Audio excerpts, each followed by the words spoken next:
Welcome to Indy's Real Estate Gurus.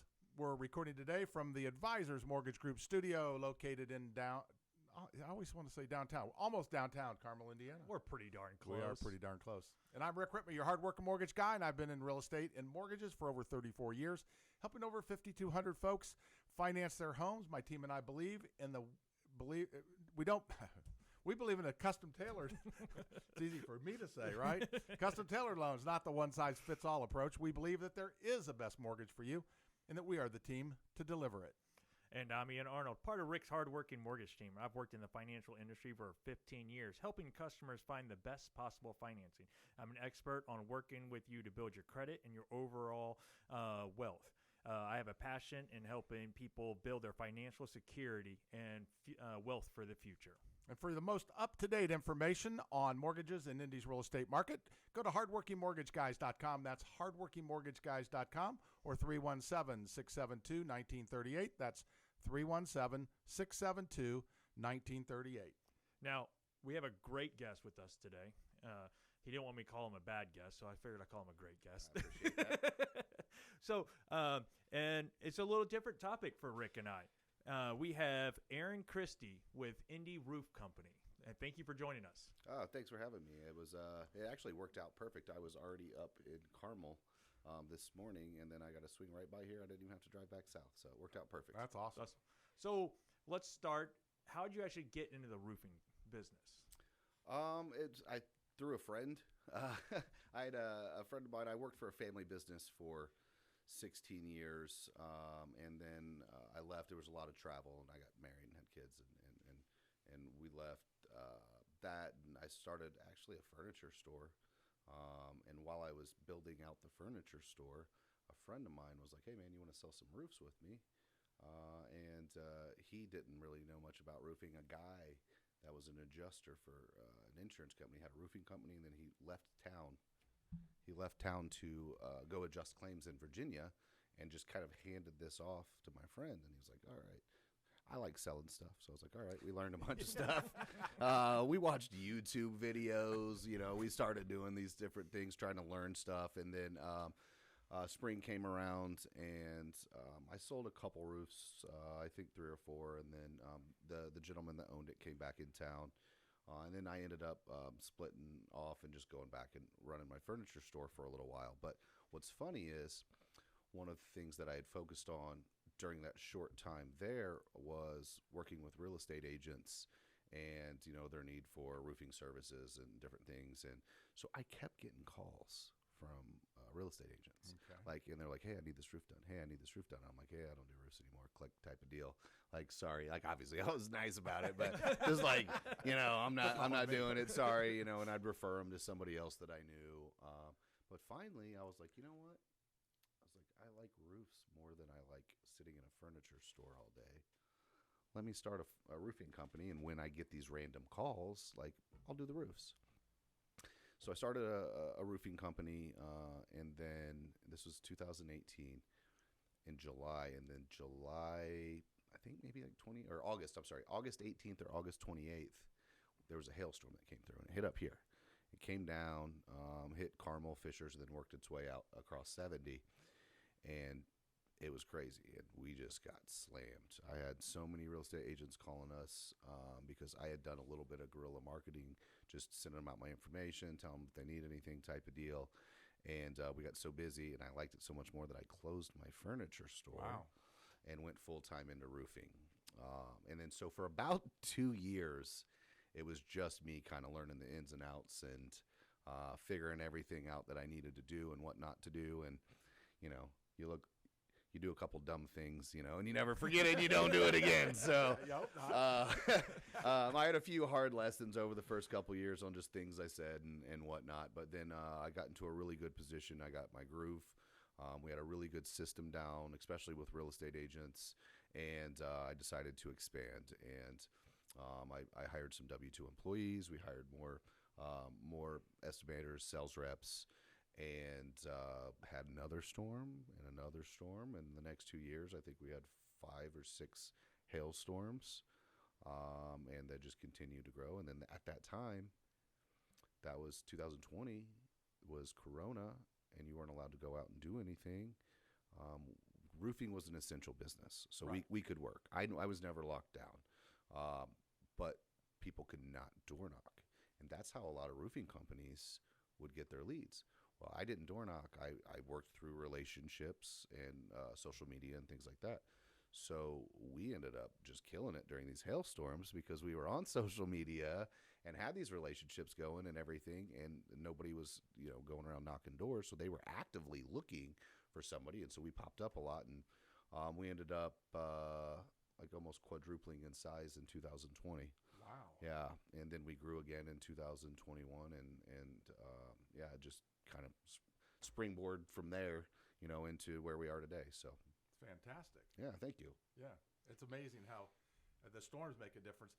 I will say this, though. They are a negative to my insurance. I'm sure. I'm sure. Well, here's the thing, and so this is probably a common misconception with insurance. So absolutely, as a whole, they're bad for your insurance, but people are going to be like, "Oh yeah, you're a roofer. Of course you're going to say this." I promise you, it's true. Look it up. But if you file a claim for storm damage, right, your insurance is not necessarily going up, right? It is, and I'm losing the word here right now, but it's a comprehensive claim, meaning it's an act of God, Yeah. right? So it's not like you were cooking and you burnt your house down. Right. That's your fault, right? Like you had nothing to do with this storm. What they do is they raise rates based on zip codes. So if you have a tornado, say a tornado ran through Beech Grove a couple years ago, you have a tornado that runs through Beech Grove, a lot of claims filed, the insurance is going up in those zip codes in Right. Beech Grove. So I always tell everybody, obviously it helps me out, but it's totally true. If you have storm damage, and there's a bunch of storm damage, your rates are probably going up. So if you don't file a claim, then you have a roof with storm damage on it that's not as good, and your rates go up anyway. Right. So if you have that storm damage, file a claim and get it fixed because it will affect you later on down the road. So it affects you because of the whole area, but your claim, if you claim or don't claim, your insurance going up no matter what. It's going up no matter. One person is not going to affect it. It goes up by zip code based on the amount of claims in that area. And that's kind of what Yeah. I've seen. Yeah. Same with hurricanes and all that. It's Yeah, like, exactly. it's not your claim. It's that all the claims come in, and then Yeah. they're higher costs for insurance companies. They raise your rates. Right? Yeah. Disclaimer: I am not an insurance agent, and this is not insurance advice. No, he said it. He said it. So let me ask this. So you were talking about why would a real estate agent want to work directly with a roofing company? I feel like we've actually changed the game on this, So I've always tried to figure out the easiest way to do things, right? Like it's just kind of like in my soul of how I want to do stuff, and it's like I don't want to work harder if I don't have to, and like I want to figure out the best ways to do things, and I've just kind of applied it here before, and what almost every other roofing company in the country that I've heard of does is what real estate agents go. You get an offer, and then you go in and you're doing the inspection, and then you find out on the inspection over 50% of homes, by the way, in Indianapolis have some sort of roof damage. Like just not last year, the year before, June 18th, there was a large hailstorm. If you guys remember this at all, it hit over 700,000 homes just in central Indiana. Wow. Right. That's just homes. Think about businesses, everything else that goes along with it.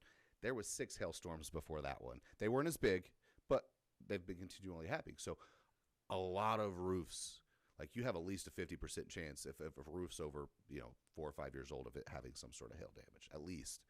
So what happens normally is they'll have an offer, and then it'll go to inspection, and then the inspector will go, either they'll look at the roof or they'll say have a licensed roofer look at the roof. Like they always put that in there. They don't want to be on the hook for the roof or anything. They normally have somebody look at it. If there's damage, what do you got? 2 to 3 weeks till closing, right? Maybe a little bit more if you're lucky. So now it's storm damage. Nobody wants to pay $10,000, $12,000, $15,000 out of pocket for something that's owed by a covered peril from an insurance company, right? So now you got to call the adjuster. Hopefully they can get out in a week or two. Then you have to agree on the damages. Then you have to get the scope back out. Then you have to get the insurance check sent out. Like you're probably not making closing at this point. Right. And I understand, like, all in all, like, we're salespeople, right? Like, so are real estate agents. Like, they want to help people and they want to do stuff in real estate, but their job is to get that closed. Right. Period. Like, that's how they get paid. So you don't want delays on that. And the roof is probably one of the number one causes that I've seen personally on those things that comes up the most. And so what we started doing, and I credit my friend Kelly Huff for this. She's a real estate agent with FC Tucker. She used to call me not so much to avoid those issues, but she would sell a house and it would be an ugly roof, right? Old, maybe green or something like that. And she'd be like, hey, Operation Ugly Roof, come over here and look at this thing, see if there's any storm damage. And most of the time there was. So we did a house for her on Bancroft Street. They're doing a lot of renovations, rentals on Bancroft downtown. Yeah. And she called me out. We looked at it. We ended up getting new roof, new gutters, and new siding. And they paid for a couple other things that we used to end up like painting some of the bricks white and made it look real nice. And I think they were originally going to list it, and this was, maybe 4 years ago or something like that. They were originally going to list it for maybe like $120,000 or $130,000, and then they ended up listing it for $30,000 more than the original asking price. And it cost her $1,000 deductible to get all this stuff done. So she made $29,000 on it. Right. So the homeowner was stoked. Kelly's commission would have went up.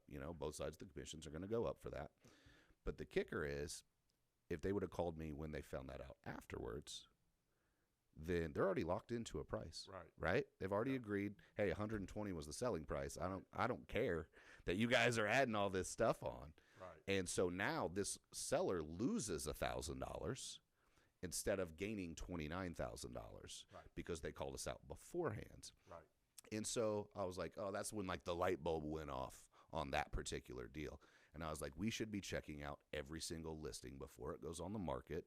Otherwise, people are stuck with the results that they get, whether there's damage or not damage. And then we just started to improve it. And now if there isn't damage, we give them a full photo report. We give them a full written report that says, hey, there's no damage. Because somebody's going to say later, have the roof checked out. And then they go, actually, I already have. Here you go. Done. Speeds up the process. No issues in the middle. You get full asking price based on everything. The last couple years was a little weird because, like, people could just sell it with a pile of dog shit in the living room, to be perfectly honest with you. And, like, they would just take it. So people, like, the last couple years, people haven't cared that much. But now that it's getting a little more competitive, you see listings that are staying on longer and there's price reductions. This is important again, getting the new roofs and getting these things done. So. All right. And now I know we're coming up on the break. What is the best way somebody can get a hold of you? You can call Indy Roof Company. You can get on our website. Depending on who it is, we have an inspection scheduler just if somebody wants their roof inspected. We actually have a real estate scheduler as well. If there's a real estate agent that wants to set up a relationship, or we'll start working with one of our agents to get pre-listing inspections. By the way, I'm talking about pre-listings, but we do buyer inspections as well. So if somebody doesn't have somebody like us, we'll come out and try to get your buyer all of that equity and find the damages, and then the seller will have to pay for the claim. So website's good. What is the website? IndyRoofCompany.com. INDY Roof Company is spelled out. .com. You can Google us. We should be one of the first companies that pop up. And what's your company phone number? 317-281-5672 is the direct line. 317-281-5672? That is it. That is awesome. See, I can remember stuff. Yeah, Actually, I can read stuff. He had it written down. Don't let him lie to you. All right. And Rick, how would somebody get a hold of us? Go to hardworkingmortgageguys.com. That's hardworkingmortgageguys.com or 317, and I can never remember our number, 672-1938. 317-672-1938. Nobody remembers numbers ananymore. No. Phone numbers. Not when you got phone books. No, phones. Yeah. Not phone books. You're I just aged myself. Yeah, didn't you did. I knew it. All right, and after the break, we'll find out what is Aaron's superpower. Oh, okay. That's interesting. All right. Hey, welcome back from the break. And so we do have Aaron with us. He did not run out the door, which he's probably the first one to not try to run out the door. But before we get into what is his superpower, it is time for Question of the Week. The Question of the Week is sponsored by, Rick and I, the hardworking mortgage guys, where we believe in helping helping and supporting you and your realtor by sending constant updates on your loan process. Contact us today at hardworkingmortgageguys.com. All right, so the question we ask everybody, what was your first car? What was my first car? It was a Camaro. What year? Yeah, it was a 1998 Camaro. Nice. Yeah, and I think it was in like 2000. So a couple of years old. Love that car. The problem is, this is so sad. Why do you have to bring this up? Because it's memorable. Yeah, I was working at Meyer pushing carts, and I saved up $1,000 for the down payment for this car. My dad was nice enough to co-sign for me. Got a good payment on it. It wasn't the V8; it was a 6-cylinder, so it was affordable for me. And I had it for 52 hours, and a bad rain. I didn't know about hydroplaning. I started hydroplaning. I slammed on my brakes, which is what you're not supposed to do. Yep. Spun out, smoked a telephone pole, and killed it. It 52 died. hours. 52 hours. That's quick. Yeah, I know. You're So- the second person we've asked that hydroplaned into an accident Yeah. in their first car. I knocked myself out, and then when I woke up, my friend was over here, and the engine had it was still running. It was stuck on. The accelerator was stuck. Okay. And so I got out, and I didn't know if it was going to blow up. For some reason, I didn't think to go click and turn the key off. I don't know. There's a You're lot. young. There was a lot going on. I was young, so I get out and I run around the car to get my friend out. Well, when I run around the back, I told you the accelerator stuck. It's spinning. It's literally throwing rubber. I had shorts on. Oh. I had hot rubber on my legs. I pull him out. The engine blows, and that's the end of the story. So, yeah, man, that was a tough one. Hey, in your defense, in all movies, as soon as a car wreck, the car explodes. So Yeah. In your defense, I'm all for you getting out of that car. I watched a lot of action movies. I knew it was going to explode at any time. It didn't, but in my head, I thought for sure it was. The motor did, though. Yeah, the motor sure did. That's what totaled it out. If I would have just been smart enough to click, it would have probably been saved. Yeah, that's a tough one. Yeah. Well, let's. My favorite question, Ian alluded to it, is what are your superpowers or superpower? I in general, I think it kind of goes back to what I talked about a little bit, which is just finding the best and easiest ways to do things that work out. Like when I worked for my family's business, like I would always figure out the best ways to get in front of people. And back then we would go do seminars, and you'd stand in front of a group of people. You'd fly all over. I would do 4 seminars here, then I'd drive 3 hours and do 4 seminars here, and then drive 3 hours and do 4 seminars. Like all week, I'm driving all through Texas and doing these different things. And then they came out with better technology, and you remember GoToMeeting, and then they came out with GoToWebinar. So I started doing GoToWebinars with these people where I was seeing people from home. And then I was like, you know what? Let me just record one instead of sitting there doing it. You got it.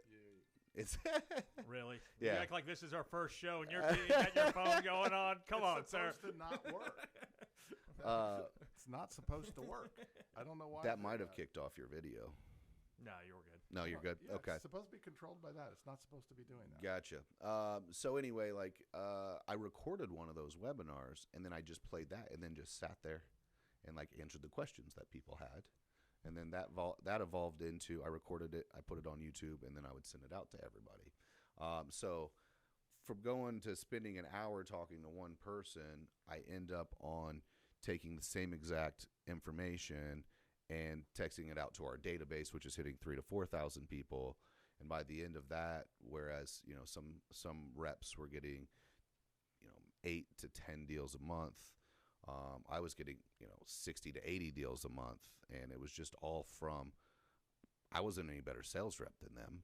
It was just that I was getting stuff in front of more people and using my time wiser. And I've kind of done that in every aspect that I've done. I've just figured out the best way to get in front of people, the best use of my time, and so I always like to think that's what I'm really good at. Yeah, that's awesome. I think that's a huge superpower because it's always been something. I'm similar in that way. I've always been able to look at something and kind of figure out how to do it. Right. Like there'll be a deal that will come through, and it's like I'll be told, "Oh, you can't do this deal. This can't happen. You can't do this." It's like, well, wait a second. Let's try this. Let's do this. And not always, but most of the time, you figure out a way I mean, some are impossible, but most of the time I can figure it out. I'll tell you what. Somebody that tells me I can't do something, I always work a little bit harder on that Yes. one. You know what I mean? Gotta prove 'em wrong. You tell me I can't do it, I'm going to spend a little extra time figuring out what I can to do it. Yeah, proving that they're wrong, you're right. Yeah, exactly. You can't replace my roof for free, can you? Yeah. I bet you can't. Yeah, that one we wouldn't be able. Well, actually, there is a way. So how do you? I know some of these houses are. My house it'd be pretty easy, but Yep. how do you actually measure the roofs and stuff? I'll tell you, man. It's technology these days. I used to be, roping tennis ball back in the day and measuring tapes, but now you can literally buy a roof report. This company that we use is called Roof R. It's $10, and they have them in typically 3 hours, and it tells you how many eaves, how many rakes, how many valleys, how much step flashing, how much wall flashing, total amount of squares. Like, it tells you everything on this report. And does it all for you. And you'd be like, use Google Earth sometimes. Like, if it was just like a simple gable roof that wasn't cut up. When I started, before I started buying those reports, I was measuring them by hand, right? And then on some that were like a little bit longer, I was like, somebody told me about Google Earth if you wanted to measure them like from where you're at, not going there, right? And from somewhere else. And I'm like, I don't trust that. So I was on a roof. I hand measured one. And then I used Google Earth and I dropped the points on there. Man, that's crazy accurate. It was within like an inch. Wow. I was like, oh my gosh, So like which that's a one was little wrong? scary. I'd probably me, honestly. So yeah, man, it's all technology these days, man. They've made it a lot easier. That's awesome. There's so much of that. It's just like the weather. Yeah. It's so amazing to me because when I talk to my insurance company, they go, well, when was your roof damaged? Well, I don't know. It was a few years ago. Well, there was a storm that came through on May 22nd at 3:30 in the afternoon. Was that the one? Yeah. I guess so. I don't know. So there, you can actually, and we have the same software. There's a couple different ones that do it. CoreLogic is one, and then there's another one. But like, we could put in your address. Like, I can do it from my phone right now. Pull it up. It'll tell me every storm that's hit that property for the last 12 years, what direction the wind or hail was coming from, how fast the wind was, how big the hailstones are. Like, it's called a weather forensics report. Wow. And like, you can break it down to literally everything. So the technology, just like you said, is crazy, because we'll do the same thing because the insurance companies always want to know what's the date. So we'll have to pull a weather forensics report. We'll pull it up and go, okay, well, the last storm that you had was, March 28th of whatever, and then boom, there's That's your storm date. amazing to me. And then you can measure the house on Google Earth, but this company actually gives you everything. Because I mean, you think of just a general house that's got two sides, right? Like your kid would draw. Yes. Right. Those are easy to measure, and yeah, I would measure that from Google Earth. But like, you get into some of these homes that are cut up with dormers and valleys and hips and like all, like, you don't want to like, you'll be wrong. So you hire a company, because you got to take the pitch into effect, how steep it is, all of these different things. But these guys have it down to a science. Like, I could have a massive home that with cuts everywhere. We measure it. We order the exact amount of bundles. You have to order what's called waste, because not every shingle fits perfect. You got to cut them, right? You got to cut one to fit. Right. You chuck that piece. So they tell you, hey, you get 12% waste, 15% waste, 18% waste. They tell you how much waste to get, and then you show up, and like, it's pretty spot on. You hardly have to go back and get new shingles.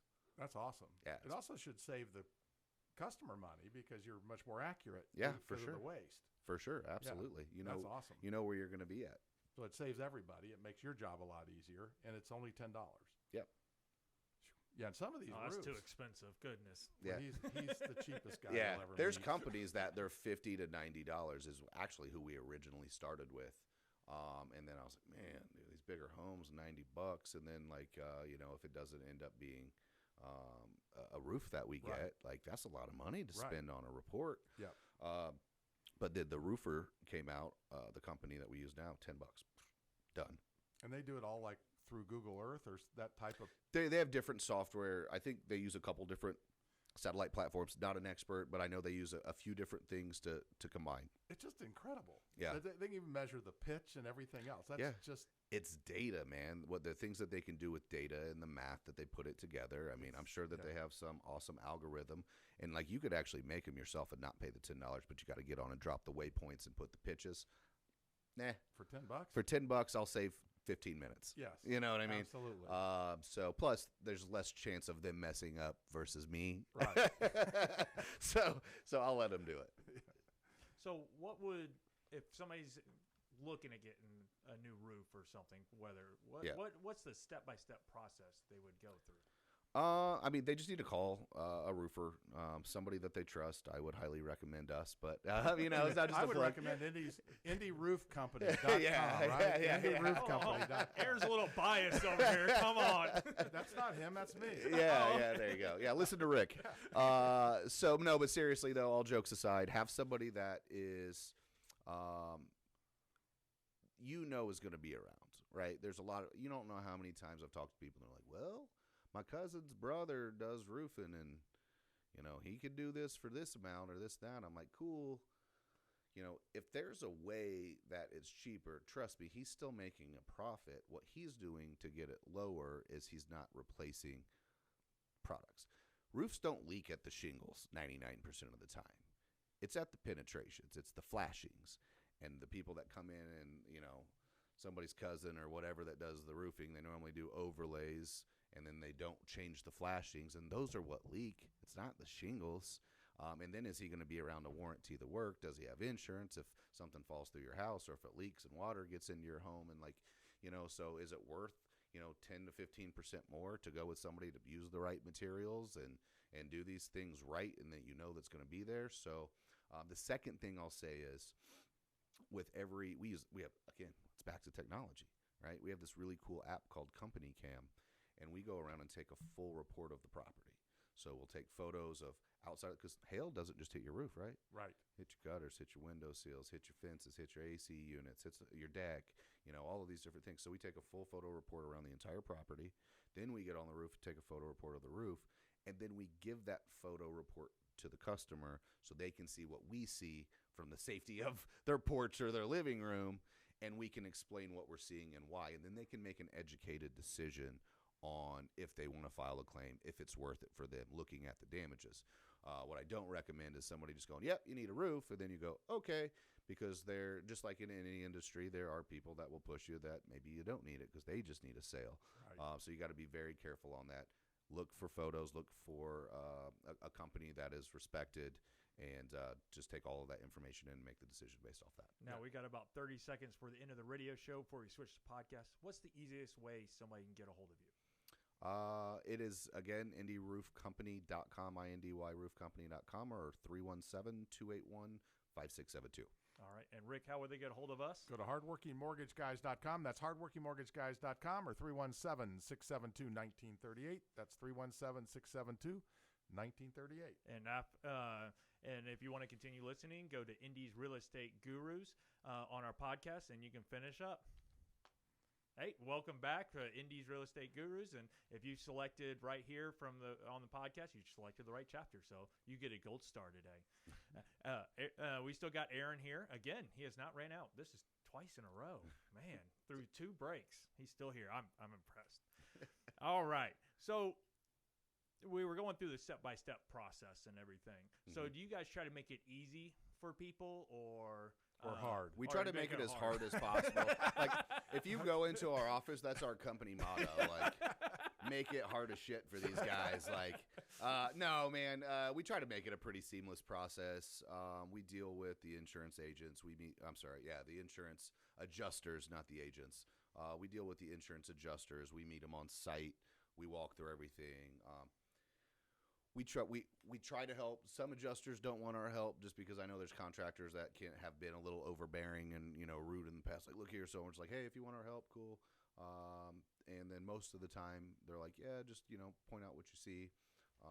If they don't want our help, I just let them do their own thing. And as long as they're finding the right stuff, it's cool. If they're not finding it, we're just like, hey, what do you think about this? And ask questions to keep them not defensive. You know what I Right. mean? It's like, hey, what do you think this is over here? Hey, I saw that. I was just curious about it. That way they could maintain that they're the expert and tell us what it is and this and that. And then most of the time that works out pretty well. And then after that, it's just picking colors and getting some paperwork signed. And then I think we're one of the few companies in Indianapolis that we use two types of shingles. Owens Corning, which everybody knows, we're a certified contractor with Owens Corning. They back all of our builds. But we also use another shingle, which is different. Most people haven't heard of. It's called Malarkey, which is a funny name, right? Yeah, it's a bunch of malarkey. Yeah, exactly. So that's the owner's last name, and I guess he said with a name like Malarkey, we got to make them good, right? But they are actually, instead of oxidized asphalt, which is your normal shingles, they're polymer modified. But the easiest way to put it, to be not boring, is the rubber inside. Okay. And so because of the rubber, it gives it more bounce. And these are made for roofing in Alaska. So you can't roof in winter, right? Because Right. that asphalt gets brittle. It breaks. Well, these rubber ones, you can. They were made for roofing in Alaska, so they can put them on year-round. But a secondary portion of that was it gave it bounce because of that rubber. And they can be impact resistant on up to 2 inches of hail. Oh, wow. And they're not much more expensive than the oxidized asphalt. So we have oxidized asphalt, which is our baseline, and it has a lot more colors. To be perfectly frank, Owens Corning has tons of colors, beautiful, beautiful colors. Malarkey has the winter capabilities and the hail resistance, but there's less colors. Maybe 8 to. They've got all your base colors. They just don't have the crazy, champagne bourbon, whatever that they may have over here. But they got your grays and your blacks and your browns and your tans and stuff like that. Not the oranges that Yeah, Ian likes, or yeah, the bright red, yeah, that kind of thing. exactly. They don't have They that. don't have those, So there's a lot of options that we have. So you would pick one of those, and then we have typically on any house, unless it's massive or a wood shake, like you said yours was, we'll have it done in a day. Larger homes that may be 100, 150 squares, or a wood shake home may be 2, sometimes 3 days. Well, Ian wanted to know, could you do like Rock City ahead on his roof? Rock, just put it right on Yeah, there. you know how they do I think that? we can make that happen for you. I think that'd be kind of cool. Yeah. I think we can I make would that stand happen. out. I don't care what anybody else says. Yeah. My house would stand out. They It would would. know. They'd be talking about you. I don't know how good it'd be, but They'd see you from Google Earth. Oh, you can see a dime from Google Earth. Oh my goodness. One of the things you said is, about hiring a good, solid contractor, not just my buddy Joe over here. Right. And the worst thing you can have happen to a home is water get into it. For sure. That's way more damage and way more costly. Yes. And it's like you have to. What's the number one way to protect your house from water? Yeah, it's your roof, and then not only water, but if you don't notice it as quickly, then you got mold, then you got interior damage, and then if it was your cousin Joe, odds are, even though he's your cousin, Joe's probably not going to pay $15,000 to fix all of that. So that's why you need people with insurance and Right. and doing things the right way, because that does happen. Like, roofs are not easy to do. They're complicated. There's a lot of systems. You have to have the right materials. People think of roofs and they go, oh, well, this guy's charging $8,000 and this guy's charging $9,500.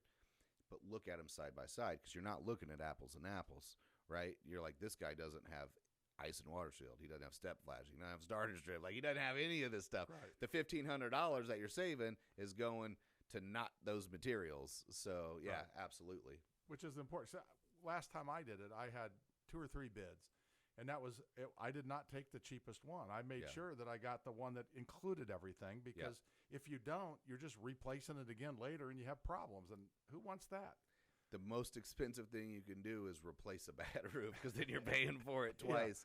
But yeah, no, to your point, what you always want to do is get an itemized list of what's being replaced. So if you're getting 3 estimates, get an itemized list and say what's going to be replaced, and then look at those and make sure make sure that you have flashings on there, make sure that you have ice and water shield on there, make sure that you have starter strip on there. These are the things that get left off a lot, and then those are the problem areas. That's when you get ice damming and these problems in the valleys and the leaks around the chimney. It's all because of those 3 things. And what is ice damming? So, you have water that backs up and freezes in a gutter, and it's typically because it backs up because it's clogged. People need to clean their gutters out, right? When they don't, there's a bunch of leaves, it's clogged up, the water doesn't drain, and then it freezes. Well, your roof line is right at the edge of your gutter, so as water freezes, it expands, right? So it'll push back up under the shingles into like the OSB and all that stuff there. So you'll see it come in like right where your ceiling meets your wall on a gutter line. You'll see water that runs through there, and when it drains, or when it unfreezes, it'll go away. But now you got a big ugly stain on the inside of your house and water damage possibly in your attic or wherever that is. Okay.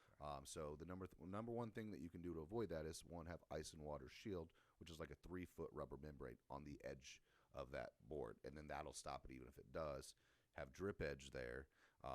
But clean your gutters out. Yeah. That's the first line of defense. The water can't freeze and get up there if it's running out of the house. So when you drive down the street and you see a tree growing out of the gutter, is that a sign of them not cleaning it out? Well, they will need extra oxygen for their yard. So, but yeah, that's a horrible sign for cleaning your gutters out. Funny story, actually, though. Speaking of trees on your roof, the Malarkey shingle is made from recycled products. And it has smog reducing granule in it. So like a normal 30 square house is actually the same smog reducing granules as planting 3 trees. Really? Yeah, it's pretty wild. And they're made from recycled materials. Can't beat it. That's awesome. Yeah. So how long does a normal roof, barring God coming down and destroying your roof, how long does a roof last? It depends, one, on the material that you put on your roof. What direction, how much sun exposure is on your roof, how much wind hits the roof. So there's a lot of different things. In Indiana, on average, 15 to 25 years. Every shingle has the pitch, limited lifetime, or 30-year shingle. I don't think they do years anymore on any of them. It's all limited lifetime now. They used to call them 30-year shingles. Okay. But most of the time, it's 15 to 25 years. And so some shingles, black shingles like jet black, looks very pretty. It's going to get hotter. They're gonna degrade a little quicker than maybe something that's lighter than that. So there's a lot of things that roll into that. So color matters on how long they last. To a point. To a point. Black is typically the worst one, but everything else is probably pretty close. But yeah, there's a lot of factors in it. So this happened with my wife and I when we had to replace ours. Do you come out and say, hey, I need both of you guys there to check colors? Because I'm glad he did, because I don't know what color I would have chose, but I don't think my wife would have been too happy. We put it in the contract, and we have it in there that everybody chooses it and puts it and checks off on it before they sign on the dotted line. So we did have, speaking of that, we had a husband or a wife, one of the two that chose the shingle color. And then, we got it. They picked the color. We put it in the contract. We're putting the roof on, and a neighbor's walking down the street. He goes, hey, what's up, guys? I go, nothing. How's it going, buddy? We're just putting this roof on. He goes, yeah, I see that. He said, you notice anything? And I was like, I looked around. Every single house had a brown roof. This one was black that we were putting on. It was the HOA required brown roofs. Oh. I was like, man, you got to talk to the homeowners on this one. The roof's 95% done. Oh. So I don't know whatever ended up coming about of that. I never heard anything about it. They said that they were going to deal with it, and apparently they have the only black roof in that neighborhood now. Yeah, and I like consistency to a point, but man, every single house looking the same to me is a little much. I'd rather have seems a little mundane, right? Yes. Like you're just pulling in, everything's the same. That's the neighborhoods that probably won't let you have anything that's different. Like, I want a little pizzazz, or change you don't want it up. Crazy stuff. Yeah, just something that you can find my house. It doesn't look like 432 other houses. Right, exactly. Yeah, I think that's important. To me, that is anyway. Yeah, I spent a lot of time with the Estridge companies. I spent 11 years with them, and we even there, we were home, HOA and all that, but we had 10 or 12 different roof, colors. We had different house colors because it doesn't look good when everything looks identical. 100% agree. Yeah, it just gets a little old. So you've been in business since 2018. 18, correct. And how many roofs do you do a year? I'm just curious. On average now, we're close to 1,000 roofs a year. No kidding. That's unbelievable. Yeah. I guess when you look around, there's a lot of roofs. Well, not only does every home have a roof, every business has a roof, everything has a roof. Yeah. It's crazy. We couldn't do all the roofs if we wanted to. Right. That's why, like I said, I'm friends with a lot of different roofing companies. And it's like everybody's like, oh, well, you're in competition. I'm like, I'm not in competition with them. We all get roofs. There's plenty of roofs. Right. Like there's so many. If everybody came to me with the roofs, I'd go out of business because there's no way I could do it. Right. It's amazing because I think that's the way top people always look at it, that there's plenty of business out there for all of us. For sure. There's plenty of business for the good, solid companies to do business, right? Absolutely. There are a lot of really good roofing companies here. There's 5 or 6 main ones that have been around for a while. They're established. They do a good job. We're coming in, and we obviously want our piece of the market share. And we feel that we do a really good job, just as good, and we offer the best products. But I gotta say, there's other good companies, but there are way more companies that are not good, and they're the guy we call them chucking the trucks. So just always be cautious on that because they pop up, then they disappear, and then you're left holding the bag if anything goes wrong, which typically does because they do subpar work. Yeah. You said that during the pandemic, people couldn't go knock on doors. One of the things I look at somebody like a roofer knocking on my door. Yeah. I look at that and I would say, just like getting spam mail. Yeah. Okay. I'm not going to believe that spam mail or that person knocking on my door. I'm going to check it out. For sure. So for sure, the easiest our guys do a little bit of knocking now, but what they typically do is around our builds, and there's nothing to believe it like seeing it, right? Right. That's different. So if we're putting on a roof and we go down that street, you come out and you go, oh, well, John is getting a roof down there, and yes. So when I go, hey, there is hail damage in the area, it's probably a little more believable when you're hearing nail guns go tap, tap, tap, tap, tap, tap. Absolutely. Yeah, and it's that company, the truck sitting in front of that house. Exactly. They're doing the roof. That to me, that would be okay. That would be comforting. Yes. But to have just some guy like I had just some guy walk up and he goes, and I'm like, yeah, you aren't going to get my roof replaced. I already talked to my insurance company. Oh yeah, we can do it. And they couldn't do it, of course. Yeah. But those just tend to feel like more of a. Not just you have to be leery is all I'm saying. If 100%. somebody have that happen, they should check. And this goes back to what I told you with checking them out. Like if the door knock comes out, and if you do want your roof looked at when the guy comes along, cool. Just do a little research. Yes. Hey, what's your company name? Pull them up. Check out BBB. Check out Google. Make sure that they're an established company. Right. That's it. Yeah. Have good reviews. Call Aaron.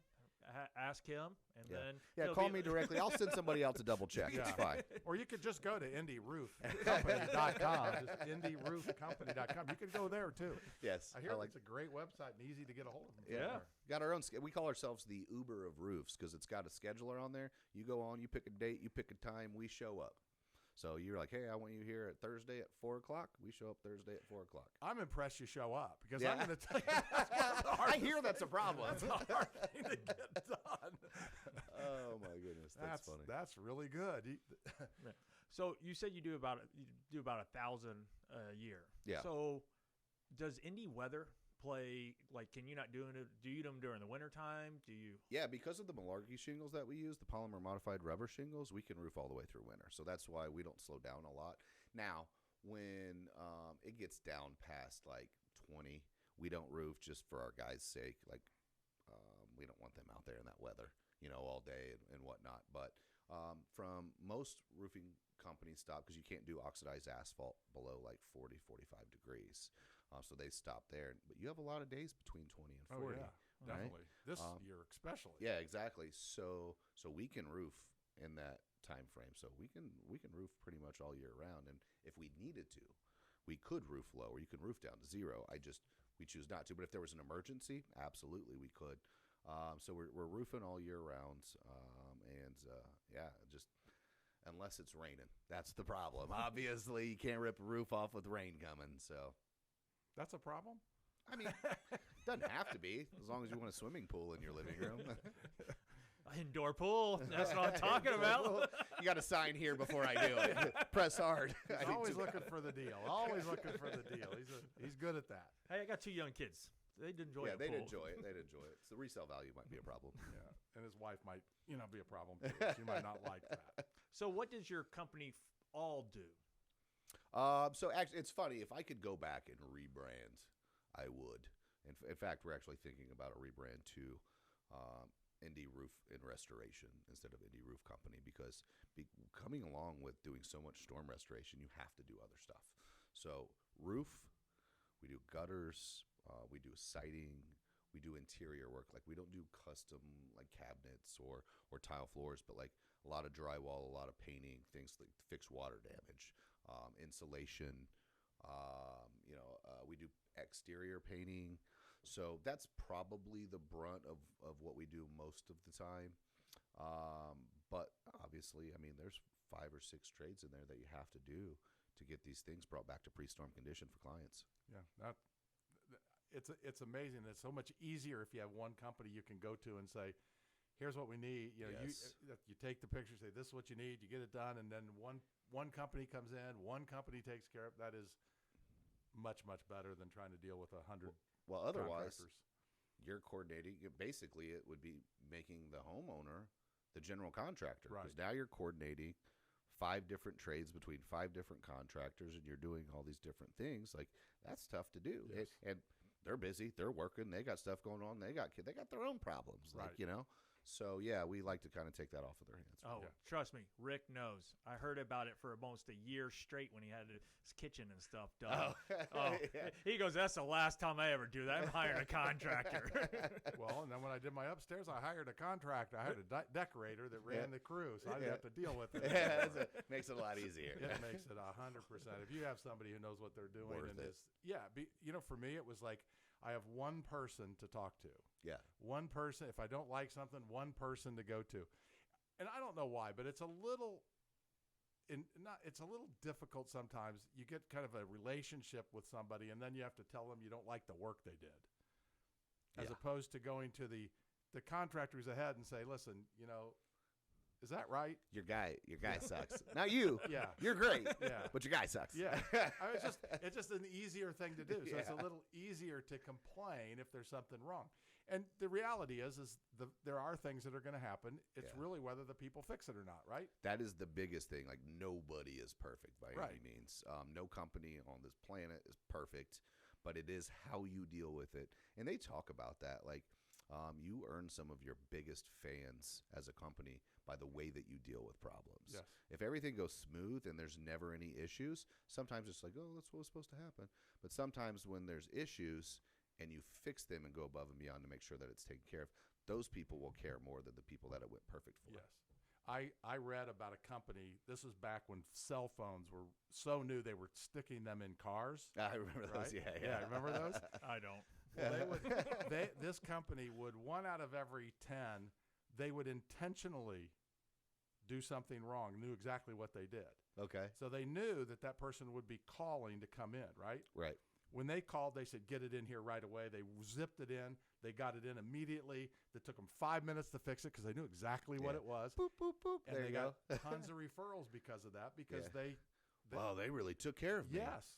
Yeah, Yeah. I bet, man. I mean, Yeah. it's crazy the marketing that they can come up with. But, Yeah. I mean, it's true. Like, I was shocked when I got into roofing because before my family's business, like, we just showed up where we said we were going to show up and did what you say you're going to do. And these things that you would think is normal, right? You would think. You would think is normal. And then I got into roofing and people were like, oh, my God, you're the 5th roofer I called. You're the only one that's called me back. And I'm like, why is everybody bitching about not having work? They're not calling anybody back. Like, pick up the phone, call them back. It's pretty basic, isn't it? Yeah, it seems like it. Yeah. That seems like the no-brainers that we were talking about earlier. But Absolutely. We are running out of time. If somebody needs to get a hold of you for roofing, I know IndyRoofCompany.com, but is there another way to get a hold of your company? yeah, I mean, you can call them directly on the phone, 317-281-5672. If anybody wants to reach out to me, my email is Aaron, AARON, at IndyRoofCompany.com. INDY Roof Company is spelled out.com. I had a feeling it was IndyRoofCompany.com. Yeah, I've had a lot of people, ask too, though. It's like, is that company spelled out? It's just, is it CO? Because most people don't. Yeah, they put the CO, so that's why I just clarify now. Yeah, no, that's smart. And if you need to get a hold of Ian or I, it's hardworkingmortgageguys.com. That's hardworkingmortgageguys.com. And please follow us on our, I guess, any of the sites that I'm trying to see if you can get it at Indy's Real Estate Gurus on any of our podcasts. Just hit subscribe and you'll get notifications right away. There you go. As soon as a new one gets up. I knew he knew. I was just testing him. You're just testing him. I like it. That's a good form right there. Hey, and just a reminder, if you know any friends, family, or coworkers looking to buy, sell, or refinance, please contact Rick or I at hardworkingmortgageguys.com, and we'll be more than happy to help you. Branch NMLS number 33041. Rick Ripma's NMLS number 6645889. Ian Arnold's NMLS number is 1995469. Equal housing opportunity. Some restrictions apply.